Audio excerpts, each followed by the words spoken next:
Vamos a comenzar con el capítulo de magnetostática. Comencemos con la relación que existe entre la electricidad y el magnetismo. Aproximadamente en el año 1820, ese señor Hans Christian Ørsted, un danés, descubrió de una manera accidental la relación que existía entre la electricidad y el magnetismo. Antes de esta fecha se pensaba que los campos magnéticos y las corrientes eléctricas o la electricidad eran fenómenos físicos completamente independientes uno del otro. Pero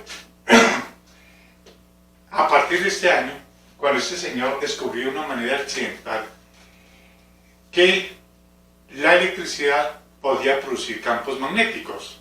Vaya, eso explica muchas cosas. La forma como lo descubrió era que en su laboratorio tenía un circuito eléctrico y estaba trabajando con ese circuito. Por casualidad, cercano a ese circuito tenía una brújula. Cuando ponía a funcionar el circuito, observaba que la aguja de la brújula se deflectaba. Y luego, cuando desenergizaba el circuito eléctrico, la aguja nuevamente volvía a su posición original de norte y sur del campo magnético terrestre. Cuando volvió a accionar el circuito, volvía la aguja y se deflectaba, indicando que sobre la brújula estaba afectándose un campo magnético y tenía que ser algo del circuito eléctrico. Entonces empezó a hacer varios experimentos con la corriente eléctrica que circulaba por el circuito con la creación del campo magnético. Entonces ahí empezó una nueva teoría llamada electromagnetismo, o sea, la relación que existe entre la corriente eléctrica con los campos magnéticos. Entonces, el primer experimento que hizo Hans Christian Ørsted fue mirar cómo era la forma del campo magnético creado por una corriente eléctrica. Entonces, cogió, supongamos, una cartulina y espolvoreó en esa cartulina limaduras de hierro.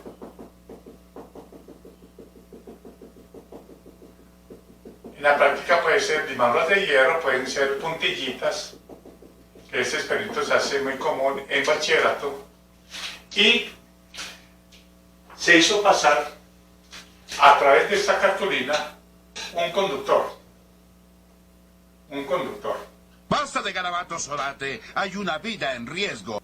Por ese conductor se le hizo circular una corriente por medio de una batería conectada a este conductor. Le hizo circular una corriente, supongamos que circula la corriente hacia arriba. Entonces, cuando hacía circular la corriente por ese conductor, observó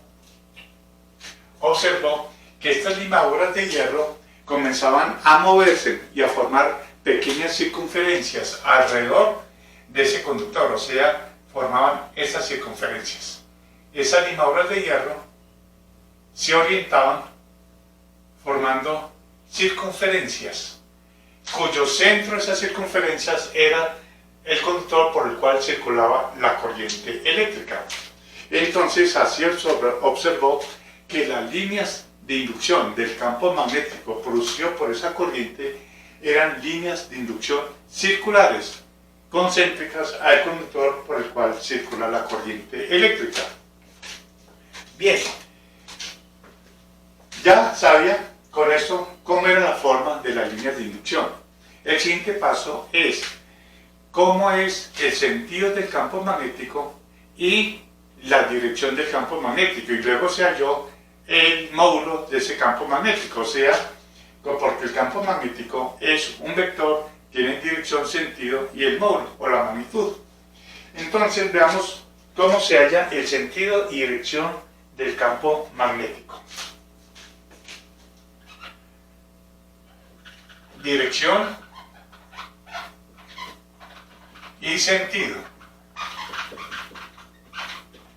de el campo magnético. El campo magnético B, que eso lo vamos a definir más adelante, también se le conoce como densidad de flujo magnético o inducción magnética. Bien, veamos cómo se halla el sentido del campo magnético. Entonces, va a tomar, para demostrarlo, va a tomar ese tubito que representa el conductor. Vamos a suponer que la corriente por ese conductor circula hacia arriba, como aparece acá. Entonces, para hallar el sentido del campo magnético, cogemos el conductor con la mano derecha, con el pulgar apuntando en el sentido en que va la corriente, va hacia arriba en este caso. Y al cogerlo, la curvatura de los 4 dedos nos va a indicar el sentido en que va el campo magnético.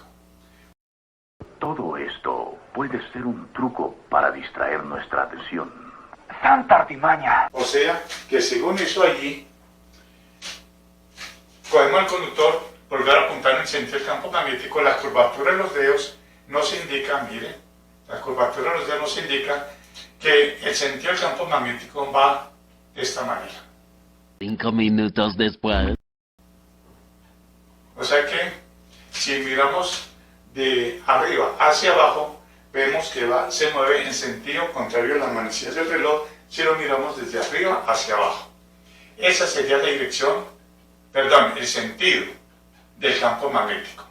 Bien, esa es la manera como se halla el sentido del campo magnético. Repito, cogemos el conductor con la mano derecha, con el pulgar apuntando en el sentido en que va la corriente y la curvatura de los demás dedos nos indicará en qué sentido va el campo magnético. Bien, esa es la forma de hallar el sentido del campo magnético. ¿Cómo se halla la dirección? Ustedes saben que la dirección del campo magnético, o sea, las líneas de inducción, la dirección son tangenciales en cada punto de la línea de inducción. Es lo mismo que ocurre con las propiedades de las líneas de fuerza de un campo eléctrico. Lo mismo ocurre acá. La dirección del vector campo magnético siempre es tangente a un punto de una línea de inducción de ese campo magnético. Entonces, si queremos hallar la dirección del campo magnético en este punto, sabemos que el campo magnético va así. Trazamos una tangente por esta línea de inducción y esa sería la dirección del campo magnético. Si queremos hallarlo por acá, pues vemos que el campo magnético va así, trazamos una tangente por medio de esta circunferencia y esa sería la dirección del campo magnético. Así se halla la dirección del campo magnético. Sí, ¿me entiendes? Siempre tangente en un punto donde circula una línea de inducción que es una circunferencia.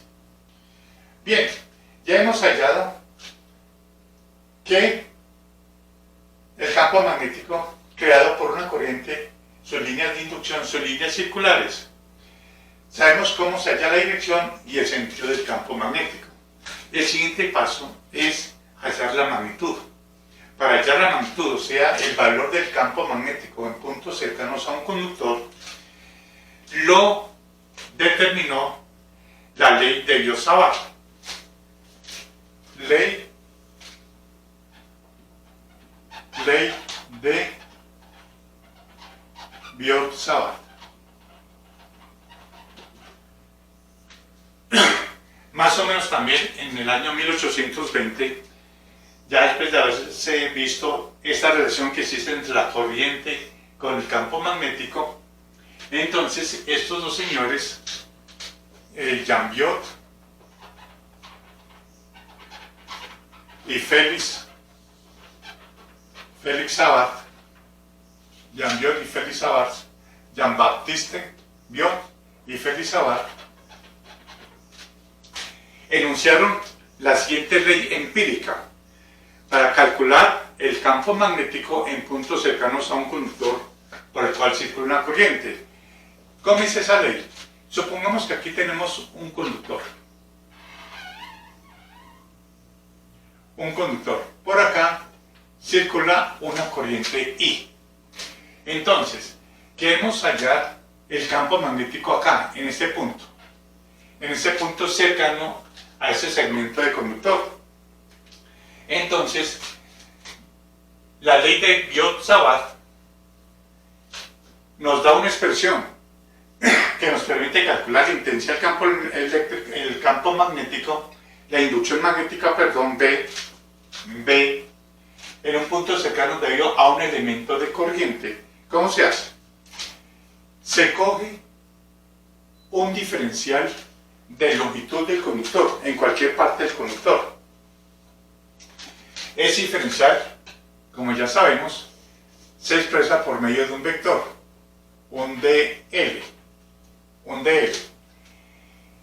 Ese dl, por el cual circula una corriente, va a producir en este punto P un diferencial de campo magnético, un dB. Ese vector es el vector de posición que nos da la posición entre el diferencial de longitud del conductor con el punto donde queremos hallar el campo magnético, o sea, R, el vector R. Entonces la ley de Biot-Savart dice que el diferencial de campo magnético es igual a mu sub 0 por I sobre 4pi dl cruz R sobre R al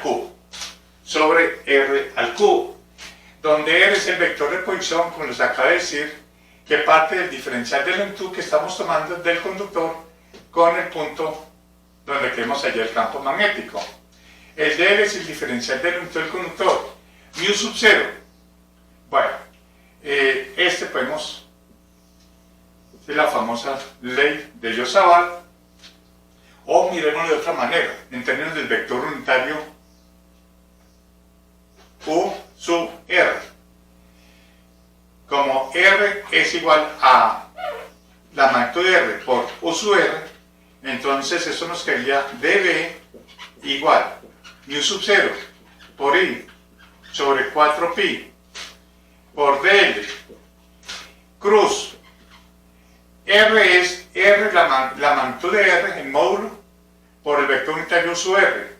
Entonces lo reemplazamos acá y nos queda R por U sub R sobre R al cubo, nos quedaría U sub R sobre R al cuadrado. Esa es la otra forma. Matemáticas, hijo, con eso alegarás, pero los números no mienten. De aplicar la ley de Biot-Savart en términos del vector unitario o en términos del vector R, como cualquiera de las dos. Esa es la ley de Biot-Savart para conductores lineales. Sabemos que la ley de Biot-Savart que hemos visto para un conductor lineal, es decir, para un conductor delgado, es diferencial del campo magnético es igual a mu sub 0 por I sobre 4pi dl cruz R sobre R al cubo. Ese es para un conductor lineal. ¿Qué pasaría si el conductor fuera como una banda, una superficie por la cual en esa superficie circula una corriente? Por ejemplo, para el caso de una corriente superficial.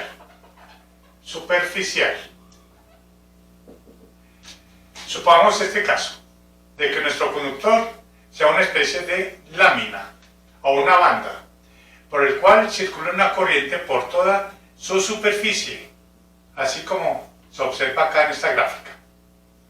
Una corriente I.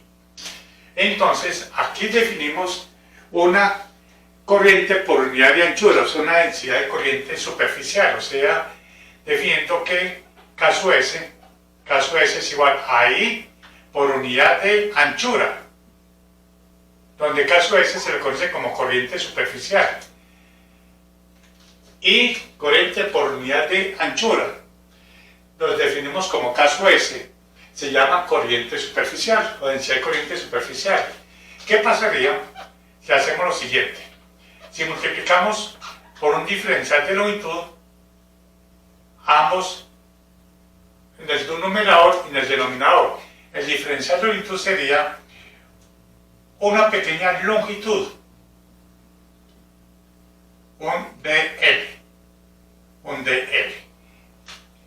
Entonces, vemos que I por DL es igual a K sub S por anchura por diferencial de longitud, donde A por diferencial de longitud, miren bien, anchura por un diferencial de longitud vendría a ser un diferencial de área, de esta área. Sería entonces K sub S, perdón, A por DL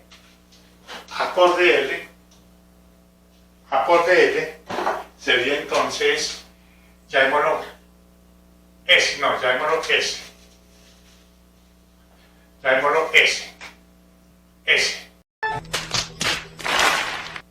Entonces nos quedaría que I por DL igual a K sub S por S. ¿A qué viene todo esto? De que I por DL lo vamos a reemplazar en términos de K sub S, o sea, densidad de corriente superficial. Entonces tenemos que K sub S, que es densidad de corriente superficial, nos quedaría entonces que el diferencial de inducción magnética es igual a mu sub 0 sobre 4pi. I por DL es K sub S por S. K sub S por S, perdón, eso no es S, sería diferencial de superficie o diferencial de esta área, es diferencial de S por diferencial de S cruz R sobre R al cubo. Observen, como este es un producto cruz, ese es el vector R, entonces aquí definimos que K sub S sea un vector cuya dirección va en la dirección de la corriente. Ese sería K sub S. K sub S iría entonces en la dirección de la corriente. Brillante deducción, Batman. Jamás se me hubiera ocurrido. Y así nos quedaría la ley de Biot-Savart para una corriente superficial en términos de K sub S, donde K sub S, vuelvo y repito, se define como corriente por unidad de anchura y es un vector cuya dirección y sentido va a coincidir con el de la corriente. Bien, ahora vemos el otro tipo de conductor, que sea un conductor volumétrico. Sería entonces para una corriente volumétrica. Es este caso. Supongamos este conductor, del cual tiene un cierto espesor y la corriente circula por toda el área de la sección transversal. Esa sería la corriente I. Y circularía pues por toda esta parte de acá, por todo el volumen del conductor. Por todo el volumen. Entonces, la corriente que circula y atraviesa un área de la sección transversal, recuerden ustedes que eso es J. Tenemos que J es igual a corriente por unidad de área, donde A es el área de la sección transversal. Ese es J, densidad de corriente. Si lo multiplicamos por DL y lo dividimos por DL, me parece, Robin, que el profesor está cometiendo un error en este momento. O dime qué opinas. Donde DL sería una pequeña longitud, o sea, un DL. Entonces, ¿qué tenemos acá? Tenemos que I por DL es igual a J por I por DL. J por I por DL, a ver qué falta acá. I por DL, no, aquí estoy, es I, multiplicándolo por DL, y acá el área que lo tengo acá lo multiplico por DL. Numerador y denominador por DL para que no me altere la igualdad. Aquí me quedaría entonces A por DL.